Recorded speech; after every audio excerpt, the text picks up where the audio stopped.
শিশু কিশোর কিশোরী। ছাত্র জনতার অভ্যুত্থান পরবর্তী প্রথম মহান বিজয় দিবসে জাতির উদ্দেশ্যে ভাষণ দেন প্রধান উপদেষ্টা ডক্টর মোহাম্মদ ইউনূস।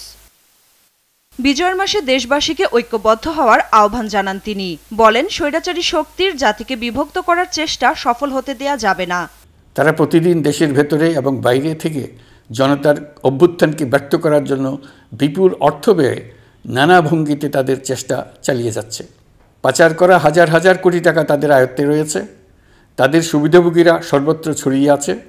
আমাদের ঐক্য অটুট থাকলে তারা আমাদেরকে আমাদের লক্ষ্য অর্জন থেকে ব্যর্থ করতে পারবে না। ভাষণে আগামী জাতীয় নির্বাচন প্রসঙ্গেও কথা বলেন প্রধান উপদেষ্টা। রাজনৈতিক ঐকমত্যের কারণে আমাদেরকে আবার বলছি, যদি অল্প কিছু সংস্কার করে ভোটার তালিকা নির্ভুলভাবে তৈরি করার ভিত্তিতে নির্বাচন সম্পন্ন করতে হয়, তাহলে 2025 সালের শেষের দিকে নির্বাচন অনুষ্ঠান হয়তো সম্ভব হবে।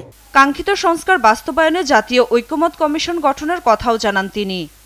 আমরা এই 6 কমিশনের চেয়ারম্যানদের নিয়ে একটি জাতীয় ঐকমত্য গঠন কমিশন প্রতিষ্ঠা করার দিকে অগ্রসর হচ্ছি। এর কাজ হবে রাজনৈতিক দল সহ সকল পক্ষের সঙ্গে মতামত বিনিময় করে যে সমস্ত বিষয়ে ঐকমত্য স্থাপন হবে সেগুলো চিহ্নিত করা এবং বাস্তবায়নের জন্য সুপারিশ করা। নিত্যপণ্যের বাজার সহনীয় করতে সরকারের পদক্ষেপও তুলে ধরেন প্রধান উপদেষ্টা। মধ্যস্বত্বভোগীদের দৌরাত্ম্য কমিয়ে এবং বাজার তদারকির মধ্য দিয়ে জিনিসপত্রের দাম কমিয়ে আনার চেষ্টা করছি। নাফিয়া ফারজানা, নিউজ ডেস্ক, দেশ টিভি। এখনো পুরোপুরি বন্ধ করা যায়নি। এটা